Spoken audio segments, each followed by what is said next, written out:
Assalamu alaikum wa rahmatullahi wa barakatuh. It is the 12th of Rajab 1444. Alhamdulillah, it's a very good morning today. This is the Muslim Insight, and we've got a number of stories lined up for you, as well as the review of the Friday Bulletin later on in the show. Once again, thank you so much for staying with us here on Horizon TV. My name is Nadia Osman. Before we get into the topic of today, first we give you the headlines.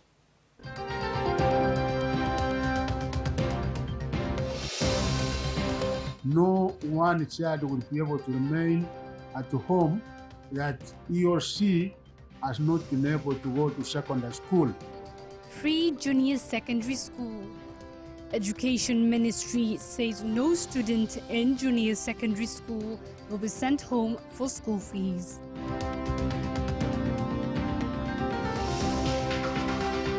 Hii hydroponic tuliamua kuifanya kwa sababu ya challenge zenye tumepata inayoendelea hapa mtaani. Hydroponic farming.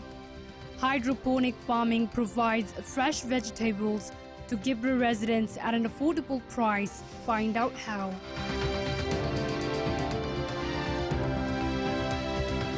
Tulipeleleza, tukauliza, tukaambiwa hapa ndio mahali mbaya kuliko kila mahali. Lakini kila mahali inakaa hivyo. Relief food distribution. Over 1,000 families benefit from Jamia Mosque Nairobi's food distribution in Marsabit County.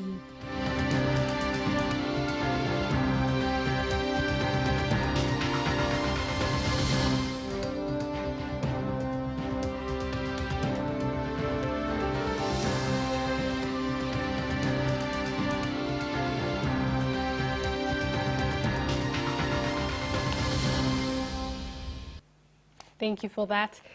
And we begin our news today with matters concerning education.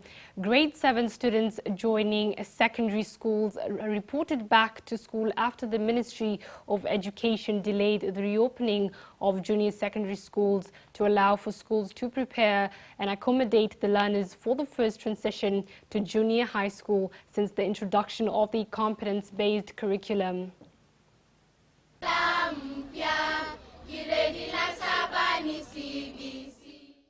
Education Cabinet Secretary Ezekiel Mashogu visited Nairobi Primary School, where he led education stakeholders during the monitoring of the opening of Junior Secondary School JSS and the distribution of textbooks for grade 7.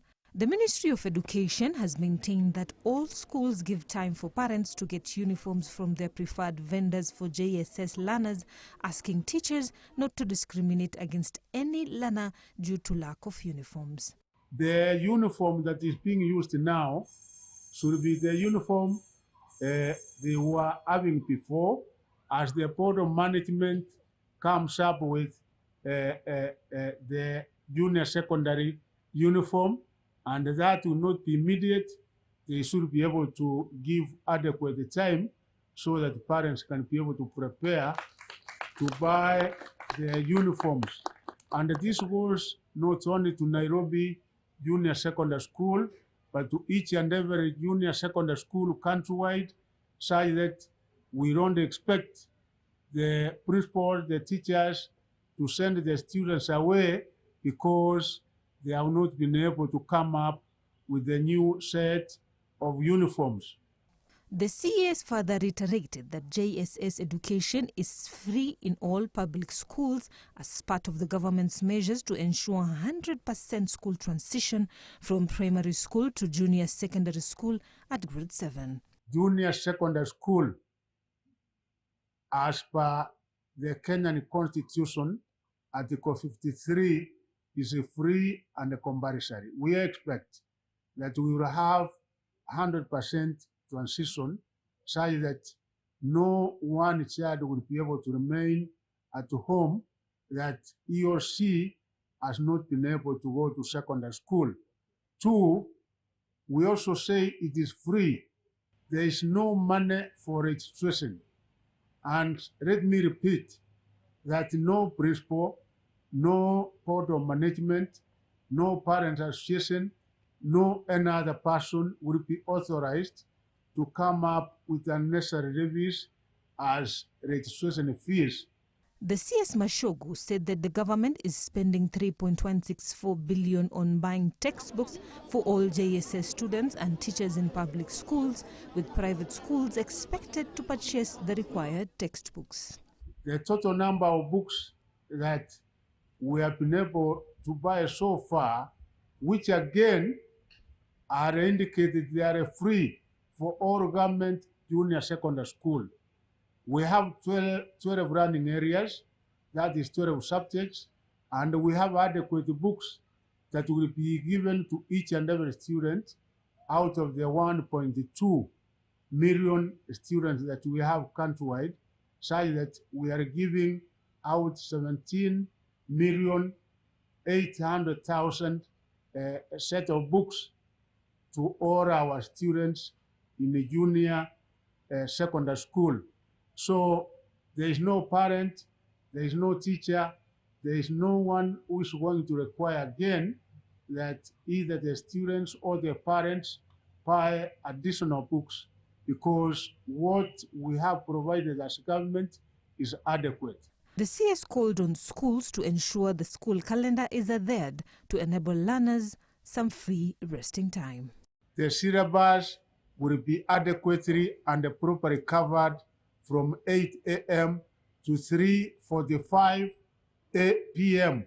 Let us not subject our students, let us not subject our pupils to unnecessary mental torture. According to Mariam Ramadan, a parent at Nairobi Primary School, said the move by the ministry to allow parents to buy uniforms from any shop was a major relief. Tumeambiwa watoto vile shule zimefunguliwa waendelee na zile uniform zao zile zilikuwa za msingi, na wazazi wamepewa muda wa mwezi moja wawe wametengeneza uniform mpya. Thank you for that. Moving on, in Kenya, a severe drought is causing food shortages and hardships for many communities. With crops failing and water sources drying up, many families are struggling to find food and water. Jamia Mosque Nairobi, in collaboration with Direct Aid Kenya, distributed food relief in Marsabit County to the hundreds of families in dire need of aid. Over 1,000 families in Laisamis, Saku and North Hall constituencies received relief food to cushion them from the biting effects of the drought. Jamia Mosque Nairobi distributed food relief to residents of Marsabit County to cushion them from the severe drought situation that has left many people in dire need of water and food support. Hawa walikuwa zamani wakiishi wakitegemea mfugo, ngamia, ngombe na mbuzi sana sana. Lakini kwa saizi hali yao mbuzi imekufa na hata ngamia iko hali ya kukufa na hali yao saizi si hali mzuri. The food distribution effort by Jamia Mosque and Direct Aid Kenya in drought-stricken areas of Laisamis, Malbo and North Hall constituencies saw a total of over 1,000 beneficiaries receive rations of basic food staples like maize flour, beans, rice, cooking oil, among others. Tumepata chakula mingi sana hapa, na hii ninashukuru Direct Aid pamoja na Jamia Mosque Committee Nairobi. Nasema asanteni, umetuokoa na uendelee kutuokoa. The food was transported to remote villages, often in the most affected areas, where the need is the greatest, with local communities working closely to identify the most vulnerable families and ensure that they receive assistance. Tulipeleleza, tukauliza, tukaambiwa hapa ndio mahali mbaya kuliko kila mahali. Lakini kila mahali inakaa hivyo. For many families here, this food assistance is a lifeline. It will help them to get through this difficult time for at least 2 months. Nimepokea sukari, mchele, mafuta, unga wa ngano, ugali, maharagwe, chumvi na majani. Hii inakuwa kwa families 230. Najua watoto wengi sasa na mama wajawazito na wale wananyonyesha ndio haswa wameumia zaidi katika family. Na kwa hivyo sasa sisi tungetaka kulenga hawa zaidi kwa sababu hawa ndio mara nyingi wanakuwa wanaathirika. According to the United Nations, 4.3 million in Kenya are acutely food insecure. Hapa tumekaa miaka mingi, na hii katika miaka mingi mara hii ile ukame ambayo imetutokea imekuwa mingi ya kupita kiasi. Saa hizi mali imeisha, lakini tunahofia hata maisha ya watu. The drought in Kenya is a reminder of the ongoing challenges faced by many communities in the region. Tumeleta chakula kutoka direct aid na ikidonetiwa na Jamia Mosque Nairobi, na tunashukuru subhanahu wa ta'ala wale wa mutabarriin, wale wametoa hii chakula, Allah wajazie. Na chakula tulileta hapa ni family ya 230 household, na tunaona hali ya ngazi imepiga watu na iko hali mbaya na mali karibu wote imeisha. The hope is that with more aid, support and resources, these communities will be able to survive and bounce back from this crisis. Kwa saa hii watu population ya hapa ni kama watu 1500 ya county, na hapa Marsabit, hapa North Horr ni watu kama 1125, na wote nyumba yote imekuwa affected. Kwa hivyo ile jambo tunangetaka kuomba, hii kiangazi ikisha, tunataka kujaribu farming, kwa sababu hii mambo ya kuwa na mali kila saa, kiangazi ikija inakwisha, kiangazi ikija inakwisha, na watu wanabaki bila kitu.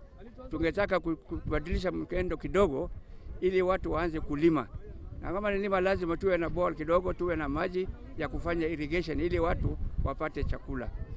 Na ya pili, kuna haja ya kufanya restocking kwa sababu wanyama yote imekwisha.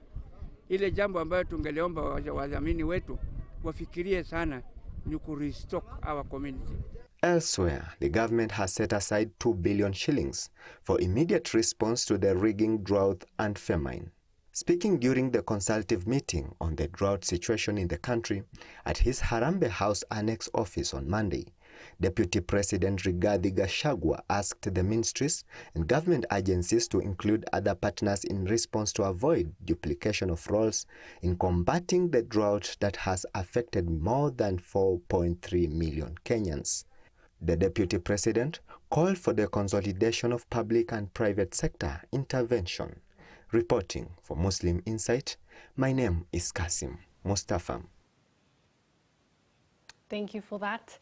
Moving on, Deputy President Rigathi Gachagua has said the government will make sure everyone pays a tax that is required by existing laws.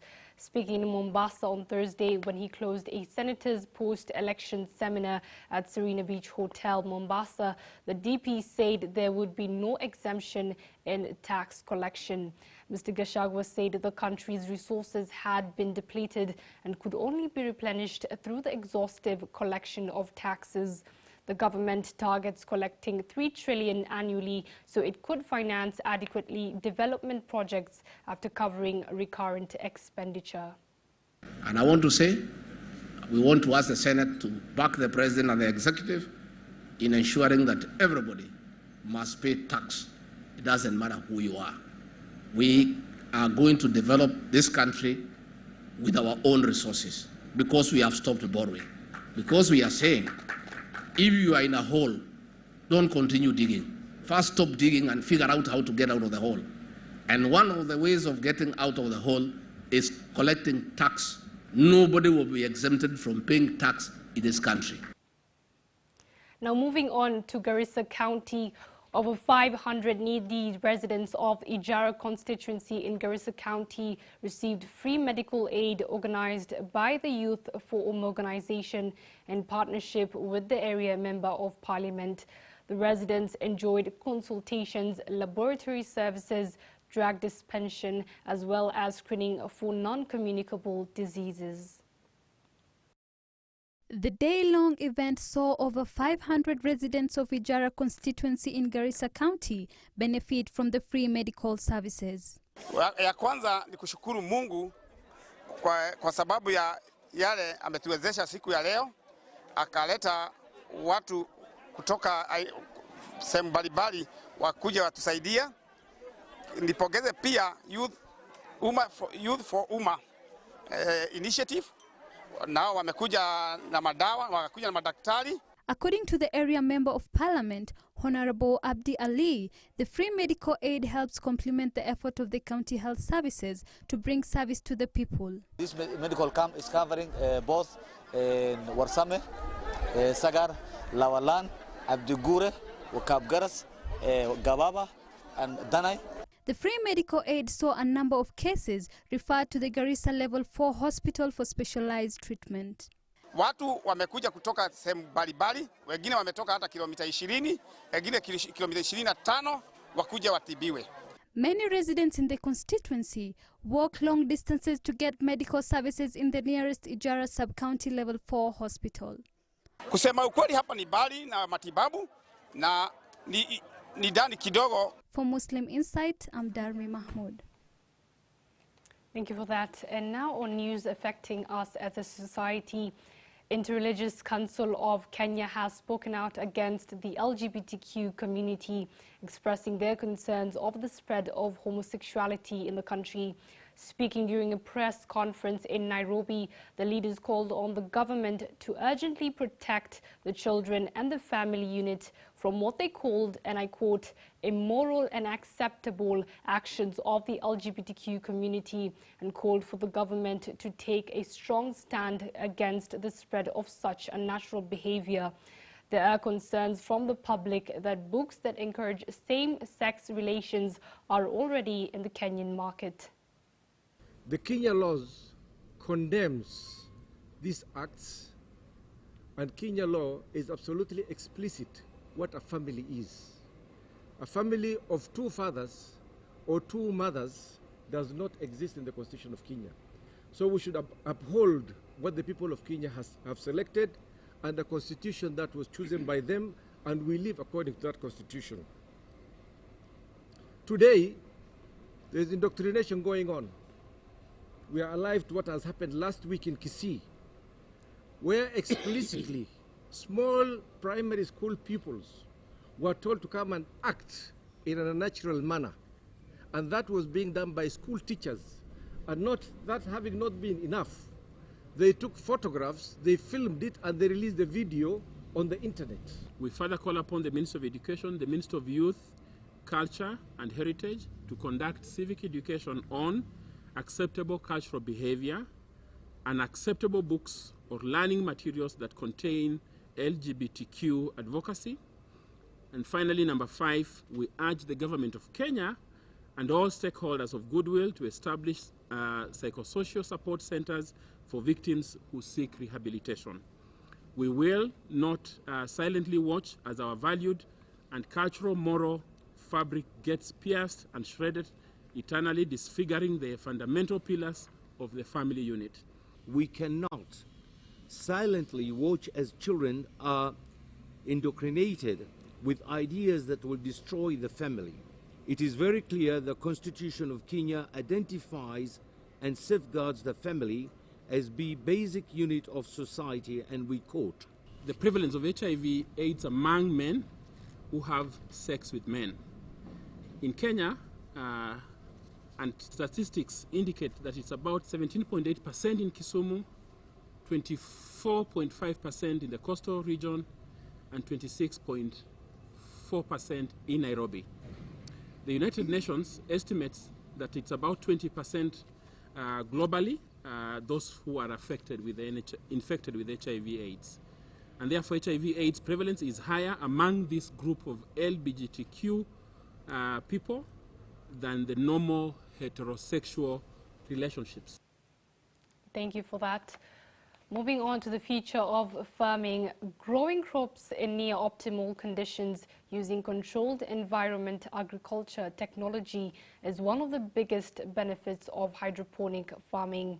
Crops grown indoors and hydroponically can be grown anywhere on earth at any time of the year, regardless of weather conditions, availability of cultivable land or soil quality. This is the situation at the Kibra Town Centre, where hydroponic farming is providing fresh local food for for its residents at an affordable price. The project, termed Human Needs Project by the World Food Programme in collaboration with the Ministry of Agriculture, is also part of the government's efforts in the school feeding program. Over the years, the practice of vertical farming has gained momentum in urban centers, with the researchers saying it has great potential to supply enough food in a sustainable fashion to feed the overgrowing numbers in the cities. Hii hydroponic tuliamua kuifanya kwa sababu ya challenge zenye tumepata inaendelea hapa mtaani Kibra, na kwa slums zote unakuta challenge ni nyingi, hakuna nafasi. Many farmers have dropped the excuse of lack of availability of land and are now venturing into farming through different methods by maximizing the little space available. Ile challenge tuko nayo ya nafasi, inachukua nafasi kidogo. Unaweza, manake hii system ni ya horizontal. Horizontal ni ile shamba inaenda straight, but unaweza kaiweka in vertical manner. In Nairobi's Kibra slum, here you find the hydroponic farming project, a system that allows farmers to skip the soil, subbing in a different material to support the roots of the plant and grow crops directly in nutrient-rich water. The project by Human Needs, in collaboration with the World Food Programme and the Ministry of Agriculture in Kibra, is changing lives. Project inakuwa implemented na Human Needs Project ambayo kwamba iko hapa KTC, na imekuwa funded na World Food Programme WFP, na pia inakuwa supported na H2 Grow, na pia tuna partner na Ministry of Agriculture, pia wanatusaidia kwa upande wa internship na nini, vitu kama hizo wanatusaidia. Residents of Kibra are enjoying the inexpensive and easily accessible vegetable grown at the Kibra town center that cater for the nutritional needs as well as decreasing food insecurity. Mboga ya hapa ni fresh. Ukichuna hivi hata ukipika ingali na hizo vitamini zote. Lakini huko ukienda sokoni, maybe hata imelala kwa barabara siku 2-3. Usitumii bus fare kuzibeba, kuzitoa soko, kuzileta kwa kibanda. Na beba mwenyewe na mgonga yangu. Jusi mbali. Sasa hii nyanya pia inatupeanga faida. Huwa anatuuzia nyanya kwa kilo, unachukua kwa 40. Kilo moja ni 40. Na ukienda sokoni bei inakuwa juu sana. Sasa sisi juu ya mapato yetu pia ni chini. Lazima tukimbilie kenye inaweza kutusaidia kama wakaaji wa Kibira. According to Juma Musa, an agronomist and expert in urban agriculture at the Kibra Town Center, the project by Human Needs has been a game changer for many residents of Kibra. Kilo moja sisi tunauza sukuma tunauza kwa 20 bob. Ambapo kwamba hiyo kilo moja ukienda kuuza unapata faida yako kama kilo nyingine moja. Wenye wanafaidika sana ni wafanyi biashara. Unakuta kwamba walikuwa wamezoea kwenda kununua mboga zao kule sokoni, pengine zinatoka sehemu za mbali. Sasa kitambo inakuja, unakuta ile mboga inakuwa imesha chaka, imepoteza nutrients zake, virutubisho za mboga zimeshaisha. Lakini hapo nakuta customer anakuja, kama ni mboga nataka, nakwambia mimi nataka unichunie hapa, unaona. Lakini kama anaona afya yake si mzuri, anakwambia hapana usinichunie. Sasa akona ile freedom ya kuselect variety yenye anataka. And it is not just the families in Kibra that rely on this project. Olympic Secondary School in Kibra get their school meals from the Human Needs Project with the tomatoes, spinach and cabbage provided to the school. Hasa project yenyewe hasa vile iko hapa Olympic Secondary sana ina support shule kwa upande wa feeding program. Kama unakuta kwa wiki huwa tuna harvestia shule kama 80 kilos. 80 kilos per week, yani Jumatatu tuna harvest 40 kilos wanaitumia Jumatatu na Jumanne. Alafu Alhamisi pia tuna harvest 40 kilos wanaitumia Alhamisi na Ijumaa. The Kibra H2 Grow hydroponic farm has made it easy for many mama mbogas in the area who depend on the farm for their supplies to come at an affordable price. Wale beneficiaries kuna voucher wanapewa. Ile voucher ndio wanaenda wanatumia kununua nayo mboga. Alafu sasa wale mama mboga wanakuja na hizo voucher kwa ofisi wana redeem. Unakuta kama amenunua mboga ya shilingi 1000, akienda kuuza anakuja na redeem kama pengine shilingi 1,500 ama 1,400. Sasa itadepend vile anapima kulingana na soko yake. Hydroponic farming has been seen as a strong potential to mitigate climate change, increasing urbanization and the depletion of natural resources. Reporting for Muslim Insight, my name is Gaddafi Yasin. Thank you for that. Now moving on to international news. At least 10 Palestinians have been killed and more than 20 others injured by Israel forces in West Bank. The Palestinian Authority said they would end all security coordination with Israel. The Palestinian Health Ministry said in a statement that 10 people were killed by Israeli forces in the Jenin refugee camp, including a 61-year-old elderly woman. The ministry said 20 others were injured, with 4 of them in critical condition. The killings have been condemned by countries across the Middle East.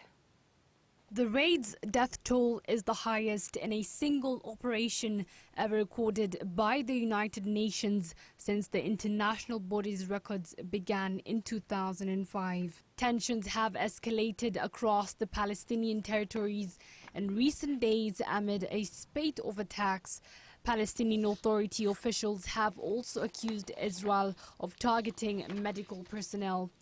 According to Palestinian figures, nearly 35 Palestinians were killed by Israeli army fire since the start of this year. United Nations mediators said they were in talks with Israel and Palestinian officials. Pakistani Prime Minister Shehbaz Sharif condemned Israel's killing of 10 Palestinians, including an elderly woman. He said, and I quote, "Israel continues to massacre innocent Palestinians with impunity. This calls for the strongest condemnation." Now on to more sad news. The death toll from a suicide bombing at a mosque in northwestern Pakistan has risen to 92. The attack on the mosque inside a police compound was one of the deadliest attacks on Pakistani security forces in recent years. This is the worst attack in Peshawar since March 2022, when a suicide bomber killed at least 58 people in a mosque during Friday prayers. More than 90 people have been confirmed dead and another 150 injured after a suicide bomber attacked worshippers in a mosque in Pakistan. According to the reports, the bomber detonated his load at the moment hundreds of people lined up for their afternoon prayers. The impact of the explosion collapsed the roof of the mosque, which caved in and injured many officers. Provinces around the country announced that they were on high alert after the blast, with checkpoints ramped up and extra security forces deployed. Muslim countries have come out to strongly denounce the bomb attack in a mosque in Pakistan. Salma Salim, The Muslim Insight. Still in Pakistan, at least more than 40 people were killed after a passenger bus fell into a ravine in southwest Pakistan earlier this week. The passenger bus, which was traveling from Quetta to the country's commercial capital Karachi, was carrying 48 passengers, according to reports.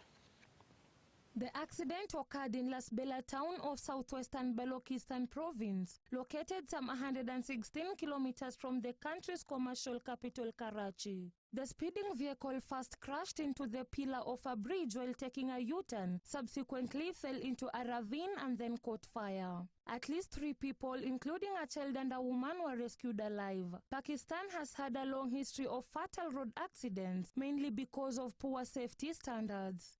According to World Health Organization estimates, more than 27,000 people were killed on Pakistan's road in 2018. Thank you for that. Now that you're caught up with this week's news, thank you for staying with us here on Horizon TV, but don't go anywhere. I'll be back later with the Friday Bulletin review. Joining me will be Mr. Musa Mwale. Once again, thank you so much, and don't go anywhere.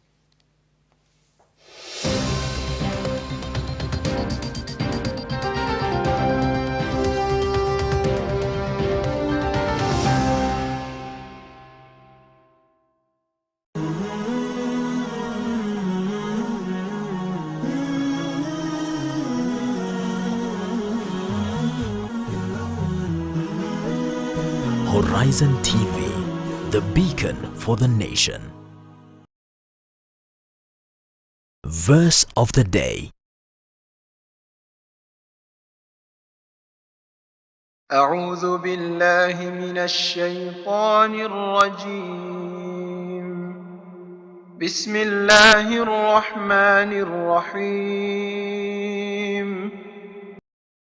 ويوم نسير الجبال وترى الأرض بارزة وحشرناهم فلم نغادر منهم أحدا وعرضوا على ربك صفا لقد جئتمونا كما خلقناكم أول مرة بل زعمتم أن لن نجعل لكم موعدا.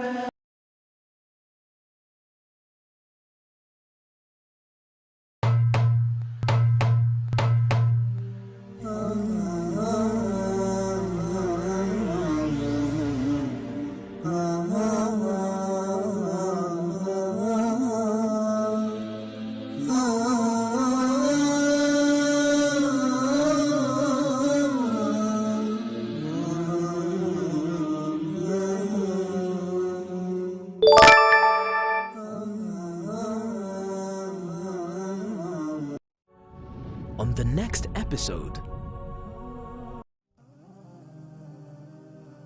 Maana ukiangalia huyu mtu amevaa kanzu nyeupe, ako na arfat na nini, anajifunika ndevu, ni hivyo za Yesu. Ukiangalia maana hizo picha kwanza zilikuwa nimepigwa pande ya Mombasa. Maana ukiangalia watu wote wamelea ndevu, yaani ukimwangalia huyu kabisa anafanana na ile picha naona katika ile sinema ya Yesu. Mimi ikakuwa kidogo sasa ile inaanza kunitatiza sasa.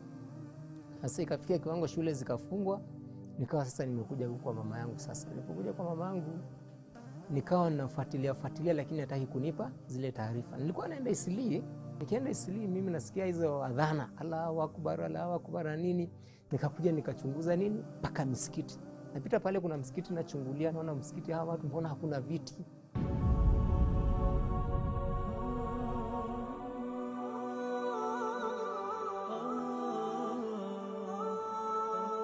قال تعالى في محكم تنزيله بعد أعوذ بالله من الشيطان الرجيم. Ninasaha kutoka pwani. هذا الدين قال الله قال الرسول قال الصحابة هم أولو العرفان. انتهى. Ili kuongoza kwenye njia iliyonyoka. Sikizeni hadithi hii ya Mtume alayhi salatu wasalam. Hakuna atakayeweza kumfungia mtu mlango ambaye Mwenyezi Mungu aliyemfungulia. Kuimarisha imani yako. Thabbit qulubana ala dinik wa ala ta'atik. Ungana na mashekhi wetu kutoka pwani kwenye mimbar. Mimbar zinamwakilisha Mtume sallallahu alayhi wasallam. Ni Jumamosi na wakati saa 3 usiku katika Horizon TV, runinga uipendayo.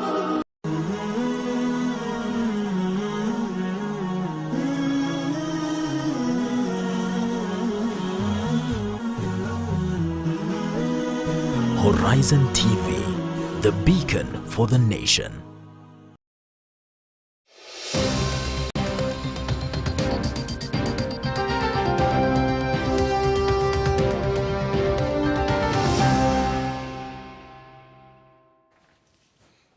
Assalamu alaikum wa rahmatullahi wa barakatuh. Thank you so much for staying with us here on Horizon TV, and we're back after a short break with the review of the Friday Bulletin. And I'm not alone, I'm with Mr. Musa Mwale. Assalamu alaikum. Wa alaikum assalam. How are you today? Alhamdulillah, I'm okay. It's a very good Friday. Alhamdulillah, I'm good, alhamdulillah. Yeah. So today we're back. We've not had you on the show for a while, but alhamdulillah, it's good to be back. Thank you so much.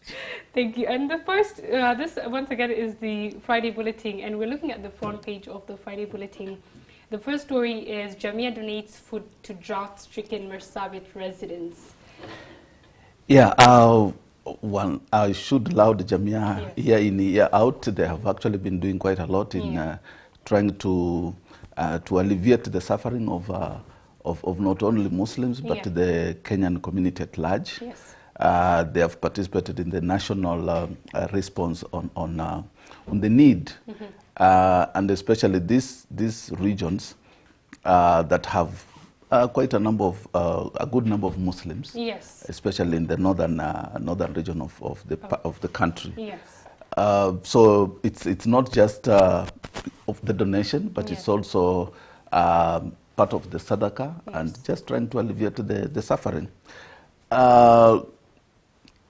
However, I would also like to maybe encourage Jamia to convene a special meeting for the leadership from these regions. Yes, very, because very fortunately they happen to be Muslims. Yes. And fortunately, we are now at, in a devolved system where counties are receiving money. Yes. And these leaders and the governors especially, they're receiving a lot of money, more than even other counties. Yes. What are they doing in terms of trying to put in place measures Yes. to address these things? Rather than year in, year out, us being reactive, how can we be proactive in terms of providing for sustainable solutions, like water, for example? Yes. You know, having either one mega dam or at least some boreholes. Yes. So much as we want to respond to, but also, you know, what we call donor fatigue, it gets into people. If, you know, Jamia is doing quite a lot, you know, in terms of medical, in terms of school fees, but the donor fatigue will get in, and people will, where they were contributing $1 million shillings, they'll start doing a $500,000, then a $250,000, then before you know it, you can only raise 50,000 out of it. And on that note, when you're talking about leadership, this wasn't just Jamia, it was also the KCB, Sahel, and also Direct Aid Kenya. And this is just a group of, you know, people who, and organizations that have decided to help people who are suffering from drought. But you've also mentioned there are leaders from those areas. What are they doing for their people as well? And yeah, sure. Yes, and it's also good that you've also talked about how Jamia can call in leaders from such areas and probably have a meeting and discuss how they could help them further. Because in my opinion, personally, I believe that we need permanent solutions. True. We need permanent solutions. And there are various, as one of the stories that aired today was hydroponic farming, which if people followed it up, it is something that could be taken up. There are many, many ways that we could find permanent solutions for areas that are drought-stricken, you know. And it's very good that, alhamdulillah, Muslims came out in large numbers, because 1,000 families benefited from this summit. Mashallah. Alhamdulillah, and you've said majority of them are Muslims. Yeah. So as Muslims, we also need to come together and aside from donations, let's also find a permanent solution to that as well. Yeah, sure. Where I was tasking Jamia is because it's Jamia's effort to mobilize. That's why, and if they are not, they provide that platform for mobilization.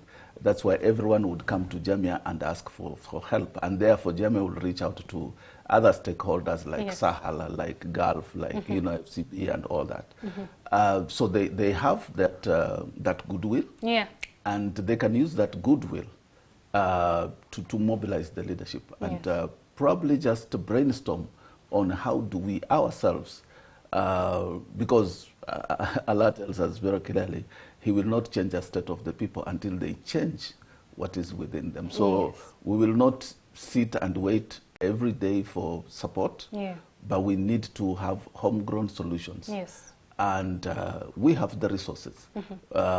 As a Muslim community in this country, there's a lot of resources. I think it's one of the wealthiest community in the country, if only we get organized. However, the leadership has to be tasked and has to be asked hard questions. What do they do with the resources? The MPs who are fighting for the CDF, how much of that is allocated towards these issues? You know, can every MP within that region just every year allocate 15% or 25% or 30% of their allocation towards these efforts? If we do that, you will discover that we'll have a lot of money to be able to come up with sustainable solutions. And also this is, you know, I like how you mentioned also CDF funds. Alhamdulillah, this is, you know, private institutions. This is the mosque that was giving back. Now we also have the government, which, moving on to the second page of the Friday Bulletin, on today's Friday Bulletin, government sets aside additional $2 billion to fight famine and drought. Do you think that's a good move from the government? Quite a good move, but it boils down to the same thing. Why are we reacting? Why are we not proacting? Why doesn't the government put in place sustainable mechanism? Because if we have this money to give, it means we have this money to set aside and say, how can we confront this? Because drought is here with us. Yes. And the meteorologists have told us that it's going to be, I mean, they tell us, they project, you know, maybe in the next 5 years, maybe in the next 10 years, this is going to be the weather pattern. We know issues of the climate change and the global warming and all that. So we have been forewarned. So why can't the government, right now it's doing a good thing by reacting to alleviate the suffering.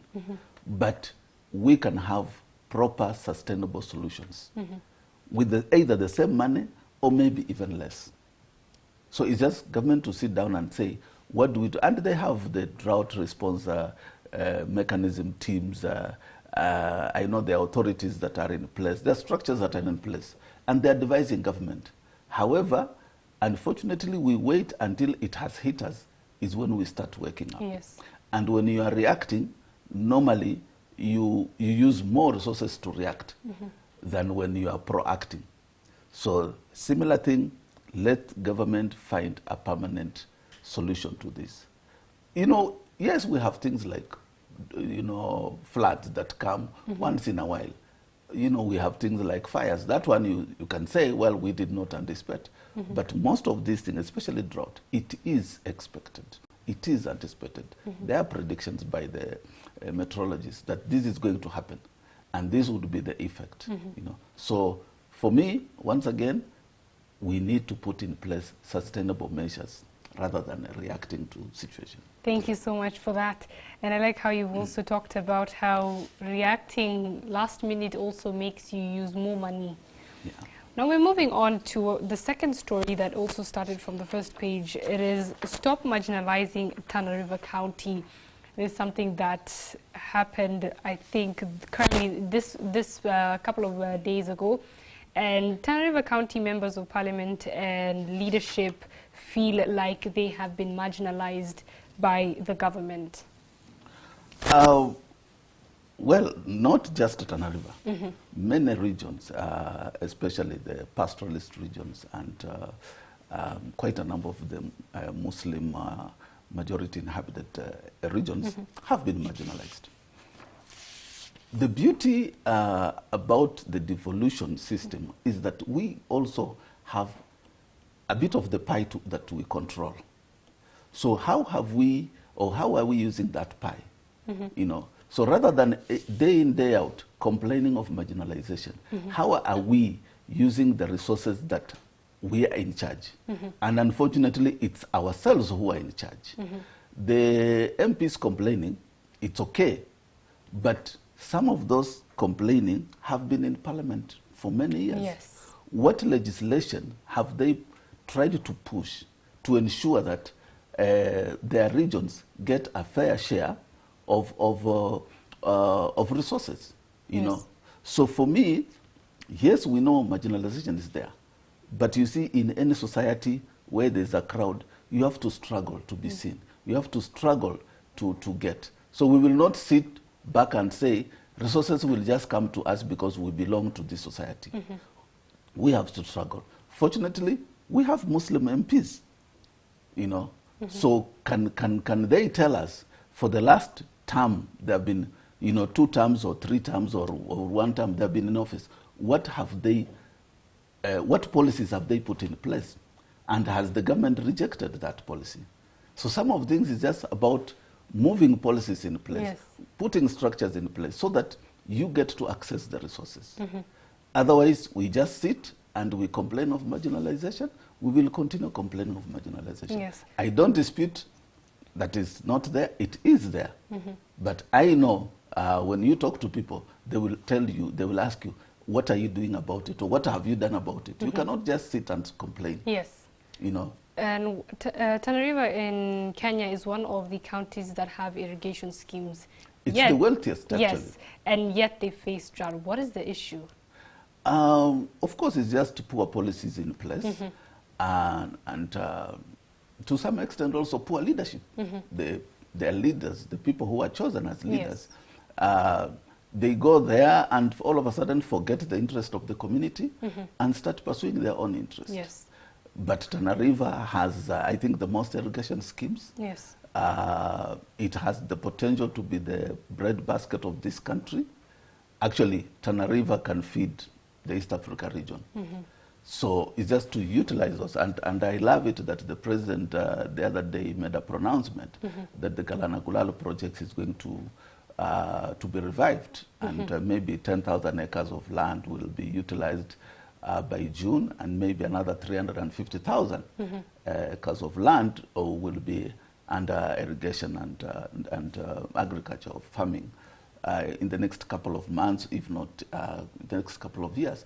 If we just implement that, then Tana River will not really suffer. So it's just about putting in place structures and mechanism to be able to harness the potential within Tana River. Yes. Yeah. Thank you so much for that. And now just to move on to a story that I want us to touch on with immediate effect is on page 6. And you were talking about this before we came from our break, the alternative education financing solution. Yes, I would really want to congratulate the Africa Education Development Trust, the ADT, for the initiative of offering alternative financing to our learners. I know quite a number of close people who have benefited from the ADT financing. And it's quite something that came in timely. Yes. Now, people have no excuse but to pursue education because they can get financed. Yes. So this is quite encouraging. I wish more people would give their sadaqah towards this so that we do not have bright students not pursuing education because of lack of fees. So, and it's good they made it a revolving fund so that, you pay so that someone else can be given. Yes. Of course, they also have some partial waivers, which is quite encouraging. But I also know that when it comes to scholarships, we also have abused this. Because you find someone from a well-endowed family struggling to get a scholarship with someone from a really humble or poor background. So someone who is an orphan, you have both parents who are able to pay your school but then you are struggling to get that scholarship with an orphan. And maybe because you have some resources, you are able to even get your way. Well, the orphan can't get. So basically also as a community or as a Muslims, we should also appreciate that when you've been blessed with some level of means, leave those opportunities for others. Yes. So for those people who can afford to pay, let them pay. For those ones who really are struggling, they could go to ADT. And, ADT started with quite a few people, and now they are at 1,900, 2,000 beneficiaries. And they have 142 PhDs. So you can proudly say that we have 142 Muslims either who have gotten the PhDs or potentially having PhDs, aside from those ones who have gotten it from other places, other sources. And once this again, is quite encouraging. And on this, for anyone who's listening, this is once again very, very good for Muslims because it is an interest-free study loan. Yes. We've been struggling with the government funding, and some people, of course, out of either the love for deen or the lack of knowledge, they have brushed aside the existing government loan, and said, I would rather not even go to school than get the, what do we call it? I forgot it. Help, yes. And, and just on that. The help. Now, so, when we're talking about the help, is it halal? Is it permissible for a Muslim to take a loan from such? I wouldn't want to delve into that. I would maybe want to leave that to people, the scholars, yes. in terms of Sharia compliance, yes. So that they can study the product well and guide us on it. But on the overall principle is, or the general principle is, anything that you pay riba on is haram. Yes. So that's the first measure. Is there riba involved? If there's riba involved, then automatically it makes anything haram. Yes. However, you know, there are people who would go into, the scholars who would go into details and try to come up with appropriate, you know, fatwa on that in terms of at what point can you take or can you not take. Yes. But ADT is interest-free loan, so you just pay back what you are given, and you pay back over a period of time. So it's quite convenient for people. So I would encourage the Muslim community to actually look for ADT, try to benefit, to access the benefits from ADT. They're also having skills development programs. So those students who are in colleges, can they take advantage of this?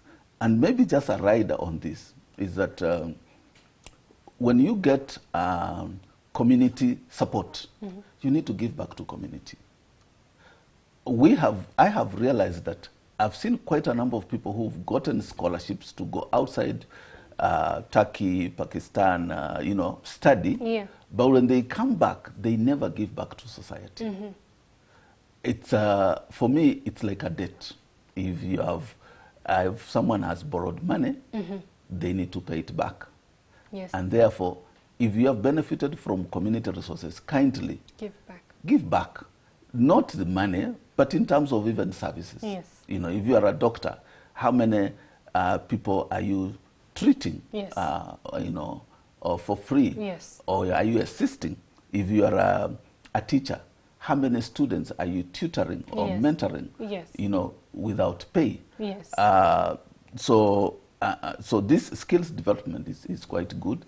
And I think ADT, I know they have it, but I think, because I've shared this with them, they should have a program that anyone who benefits from their service, especially the interest-free loans, has to demonstrate that they're going to give back to society.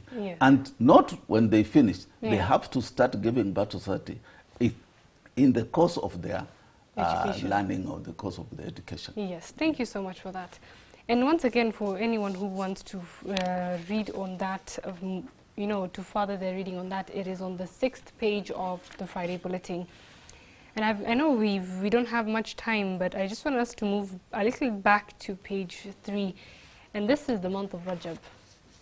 As we are all aware, if it's, what would you tell us about the month, this holy month?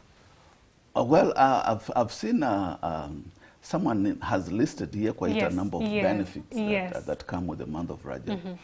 And of course, we are told not to take a specific period to make it like it's the only period we are supposed to worship. However, we have to appreciate that specific times come with their own specific benefits. And all I would encourage is that we should make the best out of this, get to know, for those ones who don't know, you know, get to know the benefits of the month of Rajab, and maximize, reap the best out of it.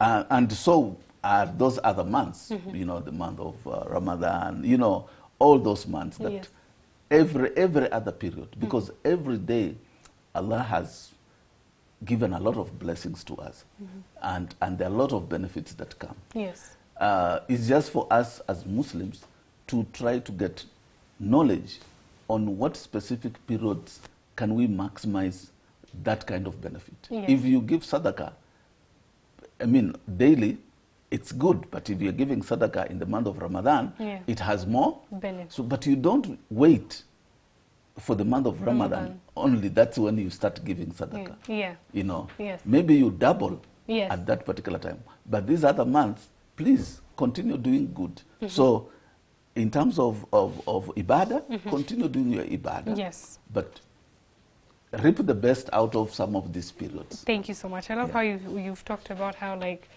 every month is very important, but there are months that are a little bit, when you do certain things, you get a little bit more thawab.